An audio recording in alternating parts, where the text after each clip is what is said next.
जैसा खूब सारी बात होती है सर समाजवादी पार्टी से चूंकि ताल्लुक रहा, और ढेर सारे एक सवाल मैं आपसे जो पहला इसलिए भी करना चाह रहा हूं क्योंकि एक सांसद हैं, वो एक पार्टी से हैं, आप लोग जब लोगों के बीच में जा रहे हैं, क्या तर्क दे रहे हैं, क्या मुद्दे रख रहे हैं, और आपको क्यों लगता है कि इस बार वो जो सियासी रोटी है वो पलटती दिखाई देगी? तर्क की हमें आवश्यकता ही नहीं पड़ रही। ये आवश्यकता तो भारतीय जनता पार्टी को है। मुझे फडनेगर किसान राजनीति का गढ़ रहा है। बाबा महेंद्र सिंह टिकैत जी ने इसे अंतर्राष्ट्रीय प्रसिद्धि दी है, और 800 किसानों की शहादत, गन्ने का पंजाब और हरियाणा से भी कम भाव बढ़ना, यूरिया का 10 किलो वजन घट जाना, डीएपी, एनपीके सब बढ़ना, कीटनाशक दवाइयाँ बढ़ना, किसानों का न्यूनतम भाव जो तय किया था, प्रधानमंत्री जी ने घोषणा की थी, मैं तीनों बिल वापस ले रहा हूं और एमपी में दूंगा, वो ना देना, यहाँ का किसान जो है उद्वेलित है। और मैं समझता हूं कि जो हमारा गठबंधन है, गठबंधन के लोग हैं, इंडिया गठबंधन के आम आदमी पार्टी के लोग भी हमारे साथी खड़े हैं, कांग्रेस के भी लोग खड़े हैं। हमें तो जरूरत ही, जनता वोट मांग रही है हमारे लिए, अप्रत्याशित परिणाम जामेंगे, और ये हमसे ज्यादा भारतीय जनता पार्टी की देन है कि उन्होंने अपने चुनावी वायदे पूरे नहीं किए हैं किसानों। और दूसरी बात, नौजवान पूरी तरह उद्वेलित है। आप अमर उजाला जैसे प्रतिष्ठित अखबार में हैं, आज बेरोजगारी की दर 1947 से और आज तक 2024 तक सबसे ज्यादा बेरोजगारी दर आज है। महंगाई की स्थिति क्या है? 63वें नंबर पर आप दुनिया में गरीबी रेखा में हैं। आप कह रहे हैं तीसरी वो बना लेंगे। अडानी के कारण उनकी पूंजी बढ़ रही है तो सारा देश बढ़ गया।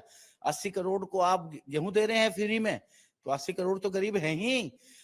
जो विश्व संगठन के आंकड़े, 63वें नंबर पर आज गरीबी रेखा पे इंडिया है 104 मुल्कों में। भ्रष्टाचार में 93वें नंबर पे है 167 मुल्कों में। जो कहते थे ना मैं खाऊंगा ना खाने दूंगा, एक आज 93वें नंबर पे है, और 2013 में 72वें नंबर पे था। तो बढ़ा है भ्रष्टाचार में भी, बढ़ा है गरीबी में भी, किसानों की स्थिति खराब करने में भी बढ़ा है, नौजवानों को रोजगार ना देने में भी भारतीय जनता पार्टी ने आज ऐसा मौका दिया है कि लोग हमें हाथों हाथ ले रहे हैं।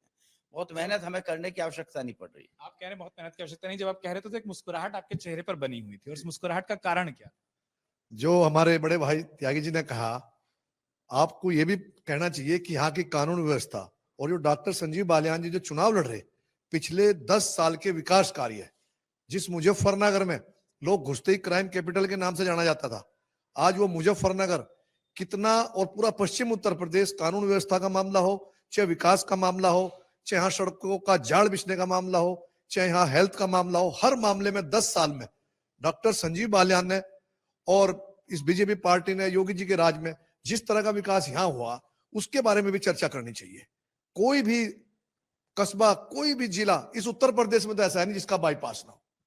हमारे वो दिन भी याद है जब यहाँ से हम सकौती और मोदी नगर, मुरादनगर के थ्रू जाते थे। उन चीजों का भी इस चुनाव में लोगों को संज्ञान लेना चाहिए कि आज 1.5 घंटे में दिल्ली से यहाँ मुजफ्फरनगर मारे, हरिद्वार और देहरादून जा रहे हैं, दिल्ली देहरादून एक्सप्रेस वे जाल बिछ गए, सारे काम हो रहे। कानून व्यवस्था, रोजी रोटी कपड़ा मकान से पहले कानून व्यवस्था का आदमी सुरक्षित तो रहे। किस तरह का सुरक्षा का भावना यहाँ पर इन जनपदों में है, पश्चिम, खासकर पश्चिम के जनपदों में। और इस जितनी भी भारत सरकार के उत्तर प्रदेश की जो भी योजनाएं हैं, वो सारी सारे समाज को मिल रही। मैं कहना चाहूंगा त्यागी जी को, जो इन एक वर्ग इनके साथ जुड़ा हुआ है उसको सबसे ज्यादा मिल रही। ये जो कह रहे हैं अनाज, उनको अनाज भी, चावल भी, सिलेंडर भी, हर चीज मिल रहा, तो उसकी भी तो उनको जो चर्चा करनी चाहिए। ठीक है कि महंगाई है और आपका बेरोजगारी, धीरे धीरे जब ये विकसित देश होगा तो ये सब चीजें अपने आप में ठीक होंगी। ठीक है, आप कह रहे हैं ठीक होंगी। भारतीय जनता पार्टी से चूंकि आपका भी संबंध है और अच्छे तक तो आ गए, लेकिन सवाल सत्ता से होते हैं और होने भी चाहिए। उन्होंने 2-3 सवाल बताए थे, मैं उन विषयों पर आना चाहता हूँ। एक, किसान, क्योंकि पश्चिमी उत्तर प्रदेश में हमें बहुत महत्वपूर्ण कारक हो जाता है, क्या उसको भरोसा दिला पाएंगे? गठबंधन इकलौता भरोसा है जो नए दोस्त आ गए, या उसके अलावा जमीन पर भी कोई असर दिखता है? नहीं, जमीन पे असर दिख रहा है। किसान सम्मान सम्मान निधि दी जा रही है मोदी जी द्वारा, और पिछले 10 साल में मोदी जी का राज और 7.5 साल में योगी जी का राज, एक महिला सशक्तिकरण की जो बात होती थी, आज महिला नोएडा से, गुड़गांव से बस में बैठ के आती है और बाईपास पे आके उतरती है। एक ये सबसे बड़ा फर्क देख रहा है, और यही हमारा जब हम समाज में जा रहे हैं, यही हमारा वोट मांगने का अधिकार है। महंगाई है, घटती है, बढ़ती है, उसमें कोई दो राय नहीं है। बेरोजगारी भी है, लेकिन सारी चीजें एक साथ तो नहीं हो सकती। यही मेरा कहना है, और यही एक संजीव बालियान जी का जीत का कारण बनेगा। कारण के यहाँ से बुढ़ाना की रोड देख लीजिए आप, क्या थी आज क्या है। 30 मिनट में बुढ़ाना जाया जा सकता है, 35 मिनट में शामली जाया जा सकता है। सड़कों का जाल देख लो, कॉरिडोर बन चुका है। और संजीव बालियान का कोई गांव ऐसा नहीं है जिसमें संजीव बालियान जी का पत्थर ना लगा हो। हर गांव में पत्थर लगा हुआ है उनका। एक सांसद आप कह रहे हैं जो संपर्क में है, किसानों की बात हो तो आप लोगों से बात करनी बहुत आवश्यक हो जाती है। गठबंधन के नए समीकरण बन गए। पश्चिमी उत्तर प्रदेश में कहा जाता है कि किसान, कई सारे जो उनके अपने नेता हैं उनको बहुत सुनते हैं। किसान क्या सोच रहा है? नहीं, देखिए, जो चुनाव को पूरे परिप्रेक्ष्य में देखते हैं पिछले हिस्ट्री को, तो इस बार ये मुद्दा विहीन चुनाव है। भारतीय जनता पार्टी अपने कार्यों के नाम पे वोट मांग रही है और विपक्ष के पास बहुत सशक्त एजेंडा है नहीं बताने के लिए। चुनाव दो ही जगह घूम रहा है और चुनाव में जो हावी है वो धार्मिक जातिगत आंकड़े बहुत प्रभावी हैं।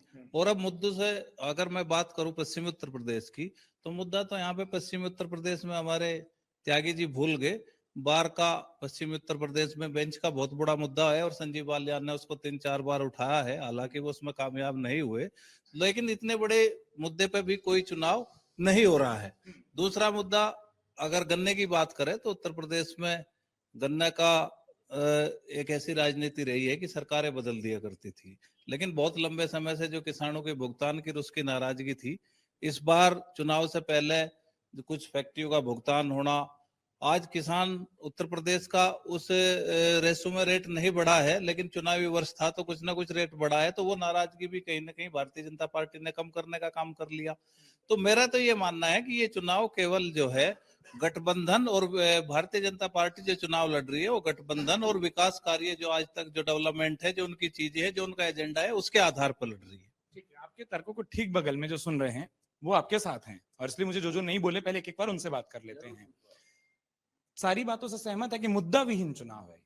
बिल्कुल सही कहा आपने। एक बात और बता दूं आपको, यहाँ भारतीय जनता पार्टी के भी लोग खड़े हैं, किसान संगठन से भी लोग खड़े हैं। बस मैं भारतीय जनता पार्टी से एक बात पूछना चाहता हूँ। 10 साल तक, आज तक कोई भी अखबार की हेडलाइन या किसी मीडिया के सामने बीजेपी के एक भी प्रवक्ता ने, बीजेपी के मुख्यमंत्री ने, बीजेपी के प्रधानमंत्री ने न तो ये बताया कि हमने कितने स्कूल खोल दिए, न ये बताया हमने कितने हॉस्पिटल खोल दिए। आज तक तो नहीं बताते।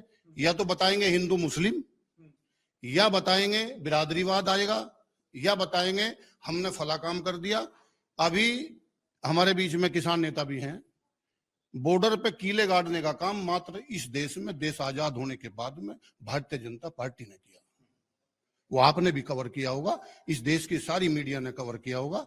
ये अब की बार जो किसान दिल्ली कूच कर रहे थे, इतने किसान नहीं पहुंचे जितनी वहां पर फोर्स और कीले गाड़ दी गई थी। ये आपको मानना पड़ेगा, पूरे देश को मानना पड़ेगा। नंबर दूसरी बात, एक वाक्य ये नहीं बता सकते मुजफ्फरनगर में डॉक्टर संजीव बालियान कि मैंने अपने 10 साल में कितने स्कूल खोल दिए और कितने हॉस्पिटल में काम किया। अगर किसी का गांव में हार्ट अटैक हो जा, भगवान ना करे ऐसी घटना हो, तो प्राइवेट में डॉक्टर 1.5 लाख रुपए का ठेका लेते हैं तुरंत। वे कहते हैं छल्ला गिरेगा, 1.5 लाख रुपए जमा कर दो, किसी का मौत है या नहीं है। लेकिन इस जिले की बता रहा मैं तुम्हें, इस जिले में कोई ऐसी समस्या आज तक दूर नहीं हुई कि गरीब आदमी जाकर अपना छल्ला गिरवा लगा कहीं सरकारी हॉस्पिटल में। तो मैं ये कहना चाह रहा हूं, चुनाव लड़ना तो शिक्षा और इस पर स्वास्थ्य पर लड़े। ये ऐरी गहरी बात सब छोड़ दें, और ये छोड़नी पड़ेगी। इस देश की जनता को जागना पड़ेगा, शिक्षा और स्वास्थ्य पर काम के लिए वोट देनी पड़ेगी। अगर आप ये वीडियो YouTube पर देख रहे हैं तो हमारे चैनल को सब्सक्राइब करें और बेल आइकन को दबाना ना भूलें। अगर आप Facebook पर ये वीडियो देख रहे हैं तो हमारे पेज को लाइक करें।